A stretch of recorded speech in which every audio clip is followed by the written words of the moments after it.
Naintriga jud ko sa mga tawo nga nagtuo sa mga duwende. Labi na sa mga pamilya nga nagtuo nga ang ilang swerte o kayamanan gikan sa misteryosong presensya niini. Usa sa akong amigo nagsulti nga ang ilang kayamanan gikan sa relasyon sa usa ka duwende nga nagpuyo sa daang acacia tree sa atubangan sa balay sa iyang amahan.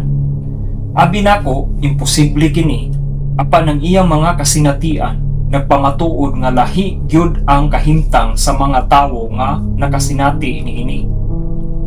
Usa sa mga ritual sa akong amigo mao ang pagbilin og candies sa punuan para sa duwende. Dili lang kini basta-basta, kabalo sila nga ang duwende usahay magbinuang. Usahay mawala ang gagmay nga mga butang, susi, sinsilyo o bisan ang ilang mga iro ug iring matago sa layo. Sa pagsugod, naglibog ko sa akong amigo kay ang pagkawala sa gagmayng mga butang murag ordinaryo lang. Apan pagkahuman niya ipakita kung saon nila pag-ayos sa sitwasyon, nasabtan ako nga adunay sistema sa relasyon nila sa duwende. Kung mawala ang butang, mangayo sila sa duwende o itritin gamit ang asin, sige siya og singgit asin, o kasagaran mubalik ang butang human niini. Magbilin sila og candies aron ipakita nga walay daotang pagbatik. Nagtuo sila nga ang duwende makahatag o makakuha sa kayamanan kung masuko. Dili lang siya makakuha og gagmayng mga butang, makabuhat siya og mas grabe. Pagkadugay, nasabtan ako nga ang duwende dili lang usa ka gamay nga presensya. Ang ilang relasyon puno sa respeto, kahadlok ug kahibalo nga adunay gahom nga mas grabe kaysa ordinaryo.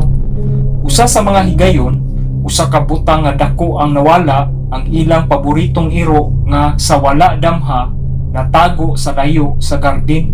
Nagkurog ang akong amigo samtang siya nagtan-aw sa yard ug kalit lang nakadungog siya og tingog sa taas sa yuta mura og iro nga naghilak. Sa iyang pagsunod sa tingog, nakit-an niya ang iro layo sa bunton sa yuta. Nakurat siya apan wala siya nahadlok. Kabalo siya nga kini normal nga binuang sa duwende. Dili kini daotan, basta lang mag-amping lang. Pag-abot sa oras nga mibalhin sila sa syudad, nagtuo ko nga dili na masunod sa duwende ang pamilya, apan gisulti sa akong amigo nga ilang gidala ang duwende sa pag-ong balay. Nangutana ko kung giunsa nila ni, ug nisulti siya nga adunay ritual aron musunod ang duwende sa pag-ong lugar. Wala siya musulti sa detalye, pero sigurado siya nga kinahanglan ipakita sa duwende nga welcome siya sa bag-ong balay.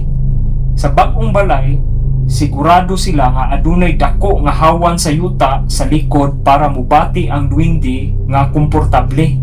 Mura siya og balay sa acacia tree, ang hawan na puno sa yuta, tanom ug gagmayng mga butang aron mubati siya og presensya o kadipay. Pagkahuman sa relocation, ang duwende nagpadayon sa pagbinuang, usahay mawala ang sinsilyo o susi sa bag-ong balay, usahay makita sa laing lugar. Ang akong amigo o pamilya kabalo na sa pamaagi, mangayo sa duwende og asin ug mubalik ang butang. Apan ang tensyon dili lang pagkawala sa butang, ang presensya sa duwende mura og nagtan-aw sa ilang lihok sa tibuok balay. Kada galihok sa balay, naa sa huna-huna nga ang duwende nag-obserba o naghatag og kahadlok sa katawhan nga dili kabalo sa ilang presensya. Hangtod karon, nagtuo ang akong amigo o pamilya nga ang duwende nagpabilin sa bag-ong balay. Ang ilang relasyon puno sa respeto ug pag-amping, naghatag og kayamanan ug seguridad nga dili mabayran sa ordinaryong pamaagi.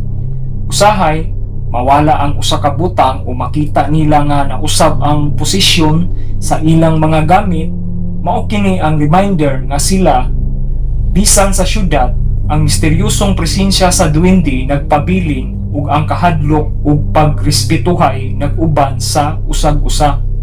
Para sa akong amigo, dili kini kahadlok, kini usa ka pamaagi nga pag-amping sa relasyon sa usa ka presensya nga dili makita sa ordinaryo apan adunay gahom nga mas grabe kaysa atong masabtan.